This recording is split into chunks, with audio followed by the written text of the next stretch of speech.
Hello, this is Markus from Micro Focus with another video on reducing exposure time. Today, talking about moving left in MITRE, or in other words, how to strategize your content creation initiatives by the help and by the motivation and by the support of MITRE Framework. Let's go into it. We'll go through these four major topics on our agenda. First, we'll look into a typical security operations mission. And then we will see what MITRE is as a basic introduction, at least. In between, we talk about four components which make up successful security operations, just in order to bridge the gap between the mission itself in a security operations team and MITRE content framework. At our fourth topic, we go through the actual reducing exposure time with the help of MITRE. So we talk about how we can leverage MITRE in order to deliver on a successful security operations mission and how to be effective and efficient in our delivery on that topic. So first of all, as said, let's talk about a typical security operations mission. A typical mission basically should have been implemented in every security operations center, and they should sound fairly similar everywhere, right? So it's about potential damage, avoiding potential damage, and protect the enterprise assets from that potential damage. Now, we cannot avoid it completely, and there is no 100% security, so our ultimate mission should be to minimize it, to minimize potential damage by reducing that one time, which exposes our critical business assets to any kind of threats, right? So ultimately, we're going for reduction of exposure time. And with that definition, we can see further that our exposure time shall be the time in which an asset is exposed to an ID-based threat, plus the time we need in order to get everything back to work, right? So removing the unwanted condition. So the moment the adversary gets hands on our assets until the moment we have removed the unwanted conditions, that shall be our exposure time. And to get you a more visual representation of that, we could point it out like this: exposure time as an equation equals detection time plus response time. So in order to be successful in our mission, we need to reduce both, ideally, the detection time and the response time equally. Before we now get into the actual content of MITRE, we want to introduce two important buzzwords, which is the effectiveness. Effectiveness is always about what we do, right? Are we doing the right things in order to accomplish our SecOps goal or in order to deliver on our mission? And at the same time, we need to be efficient. Efficiency in that context means, do we do the right things the right way, right? So we're looking at if we are wasting resources, do we have smart ways of accomplishing our goals? Do we have smart processes which support us? So are we doing the right things in the right way? Combines both effectiveness and efficiency. Now, when we combine that with our exposure time reduction, that means what we basically go for in the detection area is effective detection and efficient detection, meaning what to monitor, right? And that what to monitor has basically two angles. First, it is the actual technical side of the monitoring. So to which technical details, observables, indicators we look. And the second angle we look at the what is the business areas where we apply our monitoring strategy. So we want to focus on the indicator part here, but we still assume that everybody who implements a monitoring strategy is very aware where the business critical areas are and where the value chain needs to be protected. So the where in terms of business shall be clear, and the where or what to monitor in terms of use cases, observable detection, these kind of things. That is where we want to go to. Next is how to monitor. So now that we know where to go and what to monitor there, we shall look into how to monitor. So how to create the content we monitor. how we surface the things we find to the analysts. So these kind of details. So once we have the what, the way basically we transfer the detection to the analyst in order to bring everything into the response phase. And the response is basically then the second pillar of that. We need to go for the effective response and efficient response. Again, with effective response, we mean what to respond to. That could be considered basically as kind of a prioritization of all our findings, right? Where to respond first and what to respond to second. With efficiency and response, we can set it, or we can understand it like how exactly do we design our response procedures, right? So once an analyst sees a particular issue, where to find and how to find the right persons to respond to, how to get the right information in order to be able to say whom to inform and what about the criticality. So whomever we notify, right, we want to get to them with the right quality of information as the Security Operations Center, because that's basically the core of our job, right? To educate the owners, the others, the business side of the enterprise about security details and about security risks, basically. Unsurprisingly, this is what you already know, right? So we're talking about nothing less than use cases. So that was the case since decades. However, we want to bring that into this context of MITRE and effectiveness and efficiency, and that might be a way of considering the things in a fairly new way, maybe. So having said enough, so let's go into a very short introduction of what MITRE is. And for that, let me bring down the presentation and let me show you the official MITRE webpage. So here we are on the official MITRE webpage. There's two primarily important things, which is talking about techniques and tactics. For now, let's begin with techniques. So MITRE as an organization, non-profit organization, collects techniques, meaning collects technical details about what real-world attackers carry out on the various systems while they are attacking IT infrastructure. So basically, you can say it's the things you could detect, the things you can write rules for, the observables. So basically, the things which are invoked on the systems which are being attacked, right? So there is so-called techniques, which is kind of categorization of certain things who can be carried out. And then there is a sub-technique level where things are more detailed, right? So there can be, for instance, more ways of elevation abuse, right? So, and these are counted then under the sub-techniques. So that is 350 roughly sub-techniques and 178 techniques. So going for all of them might be a bit of a pity. So we need to focus, we need to prioritize in some way.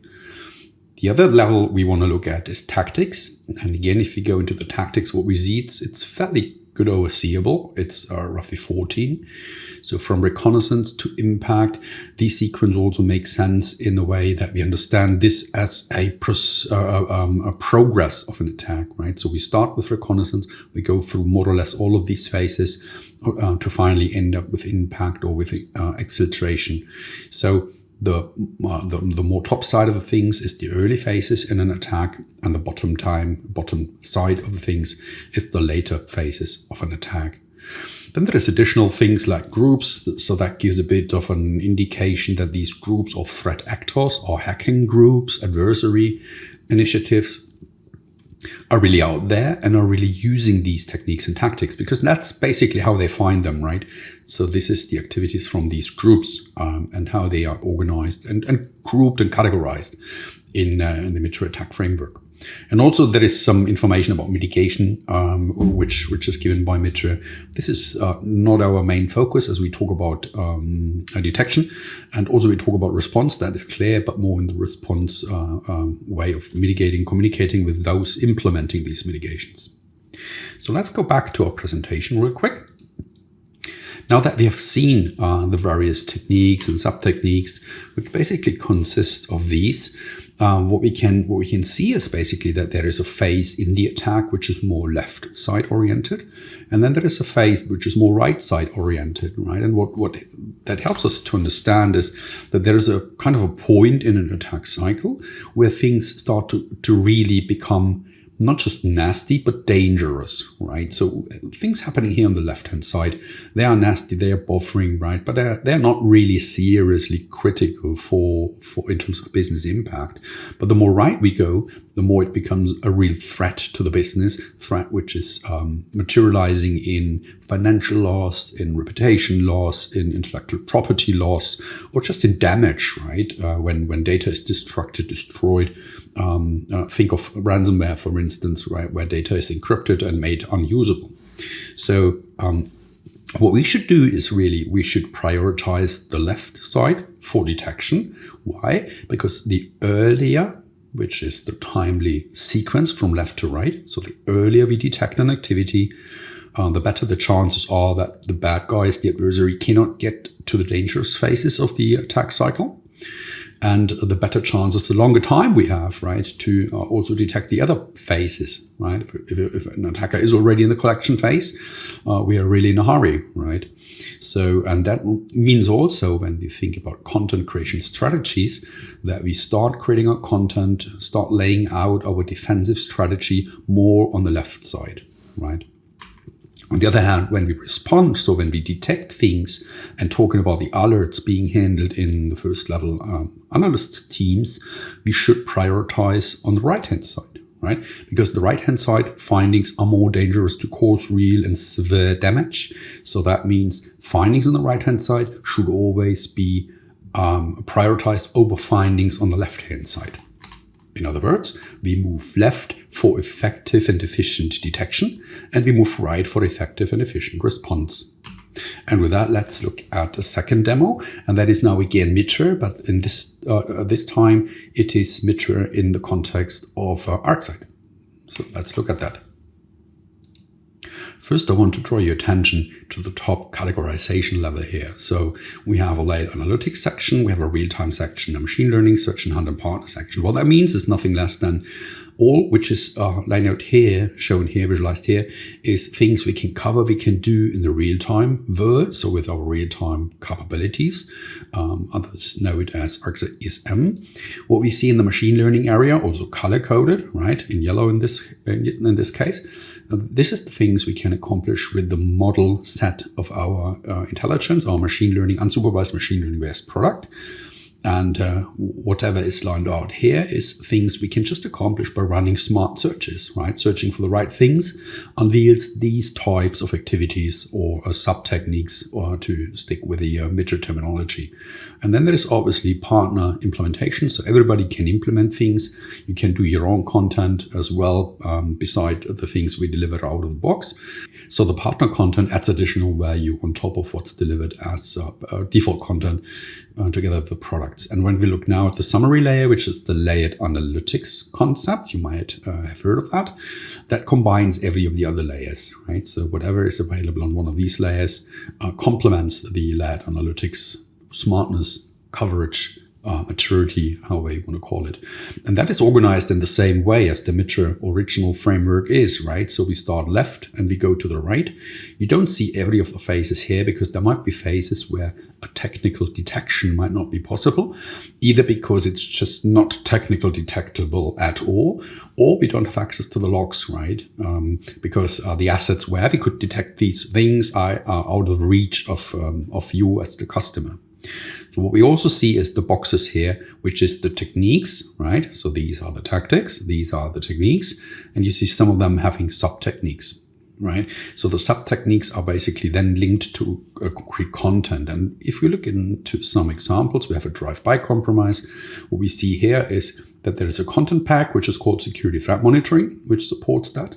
But also from the threat intelligence platform, there comes content which supports to detect that technique, right? So that can be more pieces of content to detect, which is a good thing because that reduces false positives, right? Detecting things in different techniques, different ways, reduces false positives. And every technique and sub-technique has that information tab as well. And that information tab links you back to the original MITRE page and gives you more details about the threat actor group, about mitigations, about the actual tactic and technique, alongside with good explanations. Now, when we go back to the content area and when we click off one of them, let's pick that as an example, security threat monitoring, we are linked to the community page. So that marketplace, as one of the community elements, has that default content. As you also can see, let me go back real quick here, is that this has a yellow and blue type of color coding. And blue means it is covered by our real-time technology, right? And you see that as well here. Real-time technology is ESM, and that is the ESM default content. Also, it's versioned, right? We're currently at the version 3.1 of that package. And if you really quickly go down here, where the actual packages are listed, in the threat intel platform, we are at 3.1. And in the security monitoring, we are at 3.1. And with every new release, we support more tactics, techniques, and sub-techniques, right? So it's really worth to update that content on a regular basis. Another thing to keep in mind is that the threat intelligence side of the content requires an integration with MISP. MISP is a malware information sharing platform. It's open source, it's free of costs. And it requires basically, from a technical point of view, a model import connector to be installed to reach out, integrate with the MISP platform, and a retrieving indicators, so hash values, IP addresses, you name it, right? And these are then combined with the actual rules and make up the threat intelligence platform part of the content, together with the security threat monitoring that gives a fairly large set of techniques and sub-techniques we can support to increase our MITRE coverage. By the way, there is also with MIC and MISP, there is also test events. So you can download test events as well, so that you can test how it would look like if events came in when the content is triggering and when the dashboards populate and these kind of things. We will see that in a moment. For now, let's go back to our presentation. And let's see where we go from here. So now getting closer to the what and how. We have learned that MITRE is organized in that structural way that we as ArcSight with our products can support MITRE, and we basically are aligned with that structure and with that categorization thing. And again, with moving left in MITRE, what we have seen is that we go early in the attack stage, and that this is a good strategy when it comes to where to generate our content first when we have gaps.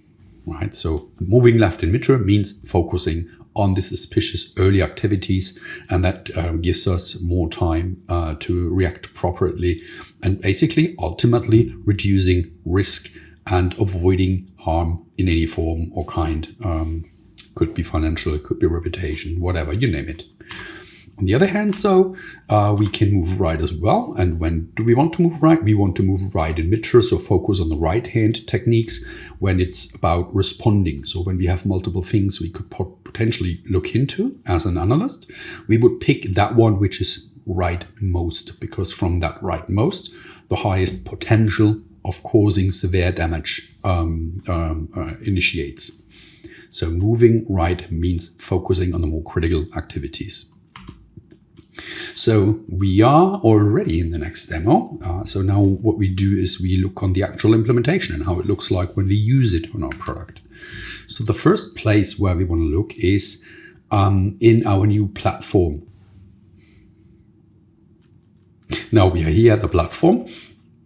And as you just saw, we talk still about ESM Command Center. By the way, I'm clicking on the Command Center, which reaches now out to the still external ESM system, which grows into the platform. And I'm using the admin account because it's not about single sign-on. Single sign-on is doable here, but this is for the sake of demonstrating the MITRE piece of the content. So let me go the easiest way here. And here we have the dashboard. So we see that the MITRE coverage dashboard basically follows the same structure with the different tactics and techniques underneath. And what we can see here is exactly what I meant before by the moving left and moving right and focusing on content creation, so detection piece, versus focusing on the right-hand side on response. So on the left-hand side, you see that the red ones was attacks or rules triggered during the last 2 days. So this is the findings on the left-hand side, the red ones. There is red findings on the right-hand side here. And the same for the content creation. So for the monitoring piece, we have black spots. So really areas where we don't have any coverage installed. So this is where we would start creating content, right? So we start monitoring, we focus monitoring on the left-hand side by filling the black areas, by filling the black gaps. And when it comes to findings, every time we see a red alert triggered, this is the places where we focus our response procedures on, right? So moving right in response procedures and moving left with content creation to fill the black gaps. Now, having seen these pieces, let's go on the real ESM and let's see how it looks like when we look at the actual content on the real-time platform.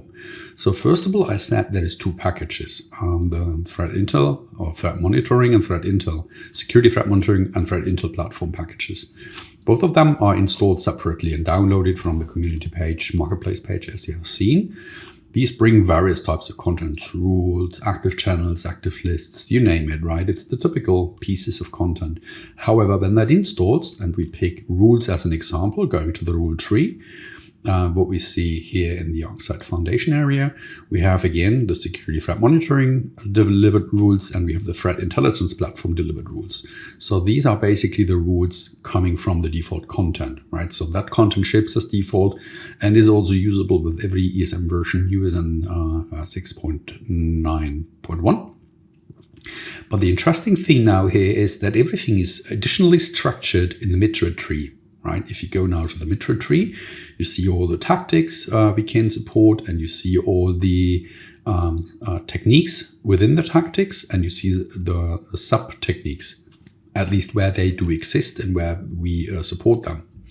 What that basically means is all the other default content rules from here and from here are copied or linked, technically correctly, are linked into the MITRE ATT&CK structure and then sorted in a way that the MITRE sequence, the MITRE categorization is reflected correctly, right? And as you have seen in the heat map before, that gives us the ability to populate that heat map also in the same matrix kind of style as we have seen it on the original MITRE page and as we have seen it on the mitre.microfocus.com page.